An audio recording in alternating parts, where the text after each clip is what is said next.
ബഹുമാന്യനായ അധ്യക്ഷൻ, പ്രിയമുള്ള സഹോദരി സഹോദരന്മാരെ,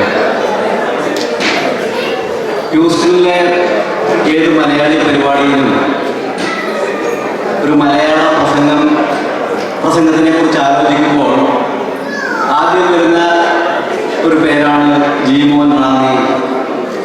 നമ്മളുടെ റാന്നി അസോസിയേഷൻ്റെ സ്ഥാപകനൊക്കെ ആയിട്ടുള്ള അദ്ദേഹം.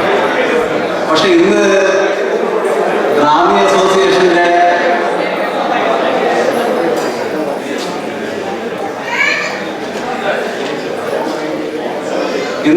അസോസിയേഷൻ്റെ പരിപാടിയിൽ പങ്കെടുക്കുന്ന സമയത്ത് അതിൻ്റെ സെക്രട്ടറിയും വൈസ് പ്രസിഡന്റും ഒക്കെ സംസാരിക്കാൻ തുടങ്ങിയപ്പോൾ തോന്നിയത് ജീവന് വളരെ ശക്തരായ എതിരാളികൾ റാന്നിയിൽ നിന്ന് തന്നെ വന്നിട്ടുണ്ട്. മലയാളികൾക്ക് ഒരു വലിയ പ്രാസംഗിക കഥയുടെ ഒരുപാട് ഭാവി ഹ്യൂസ്റ്റണിൽ ഉണ്ട് എന്നാണ്. അത് നമ്മുടെ ഭാഷയ്ക്കും നമ്മുടെ സംസ്ഥാനത്തിനും ഹ്യൂസ്റ്റണിലെ മലയാളികൾക്കും റാന്നി മലയാളികൾക്കൊക്കെ വളരെ സന്തോഷകരമായ ഒരു കാര്യമാണ്. കേരളത്തിൻ്റെ പിറവി ആഘോഷിക്കുമ്പോൾ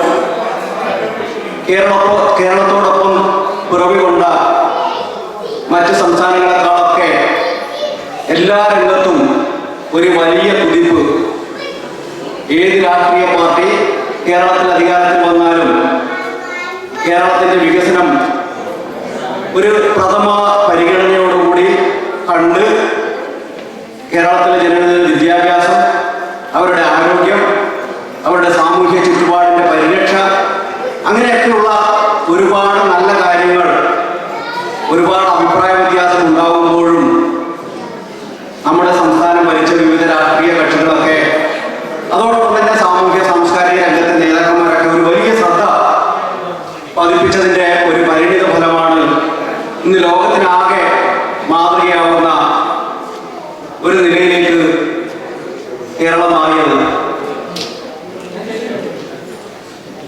അമേരിക്കയിലെ ഒരു സാമ്പത്തിക വിദഗ്ധൻ എഴുതിയ ഒരു പുസ്തകമുണ്ട്. യൂണിവേഴ്സിറ്റി ഓഫ് ടെക്സസിന്റെ പാഠ്യപദ്ധതിയിൽ ഇംഗ്ലീഷ് ലിറ്ററേച്ചറിൽ അത് ഇന്നൊരു പാഠ്യപുസ്തകമാണ്. അദ്ദേഹം ലോകം മുഴുവൻ സഞ്ചരിച്ചു. അദ്ദേഹത്തിന് അമേരിക്കയുടെ സാമ്പത്തിക വ്യവസ്ഥയെ കുറിച്ച് യാതൊരു താല്പര്യമില്ലാത്തൊരു മനുഷ്യൻ അമേരിക്കയുടെ സാമ്പത്തിക വ്യവസ്ഥയ്ക്ക് പകരം വെക്കാൻ കഴിയുന്ന ഒരു സമ്പദ് വ്യവസ്ഥ കണ്ടുപിടിക്കാൻ അദ്ദേഹം ലോകം ചുറ്റുകയായിരുന്നു. അദ്ദേഹം കമ്മ്യൂണിസ്റ്റ് രാജ്യങ്ങളിലൊക്കെ യാത്ര ചെയ്തു. അതിന് പകരം വെക്കാൻ കഴിയുന്നതല്ല എന്ന് മനസ്സിലായി. സോഷ്യലിസ്റ്റ് രാജ്യങ്ങളിൽ പോയി, അതൊന്നും ഇതിന് പകരം വെക്കാൻ കഴിയുന്നതല്ല.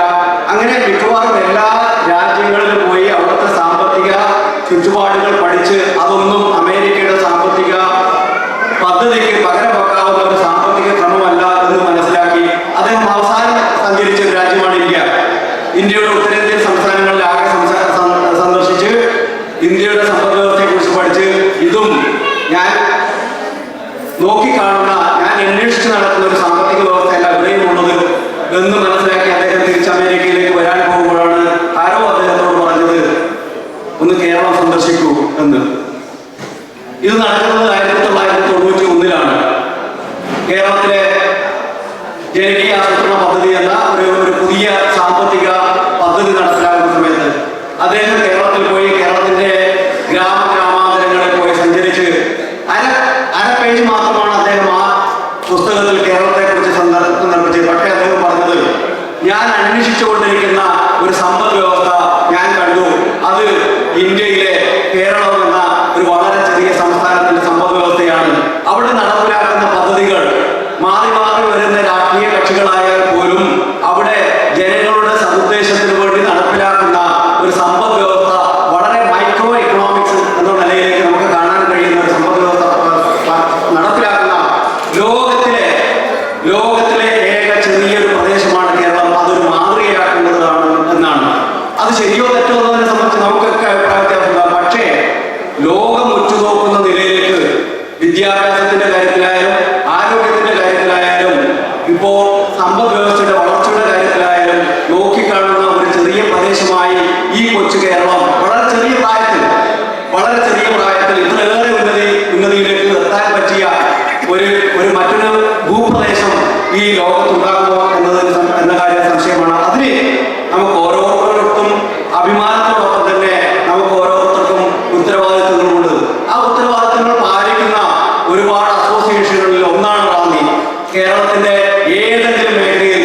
ചെറിയ പ്രയാസം രൂപപ്പെടുമ്പോൾ 10-ൽ 10, 100-ൽ 100 നമ്മളുടെ മെമ്പർഷിപ്പ് ഒക്കെ ഒന്നിച്ചു ചേരുകയാണ് അവിടെ സഹായം എത്തിക്കാൻ.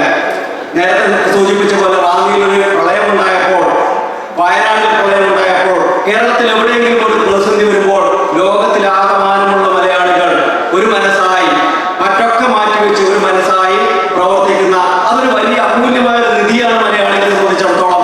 ആ നിധി നമുക്ക് എല്ലാവർക്കും ഇനിയും ഒരുപാട് കാലത്തേക്ക് കാത്തു സൂക്ഷിക്കാൻ കഴിയട്ടെ. ഇത് കേരളത്തിൽ മാത്രമല്ല, ലോകത്തിലാകമാനമുള്ള മലയാളികൾക്ക് ഈ മനസ്സും ഇത്തരത്തിലുള്ള മാനസികാവസ്ഥയും ഇനിയും ഒരുപാട് നാൾ കൊണ്ടുവരാൻ നമ്മുടെ പിൻതലമുറയ്ക്കും ഇനി വരുന്ന എല്ലാ തലമുറകൾക്കും അതുപോലുള്ള ഒരു ഉന്മാദം കേരളത്തെ കുറിച്ച് ആലോചിക്കുമ്പോൾ ഉണ്ടാകണം എന്ന ഒരാഗ്രഹമാണ് എനിക്കുള്ളത്. അതോടൊപ്പം തന്നെ ഒരു കാര്യം കൂടി സൂചിപ്പിക്കാൻ ഞാൻ ആഗ്രഹിക്കുകയാണ്. നമ്മൾ മലയാളികളാണ്.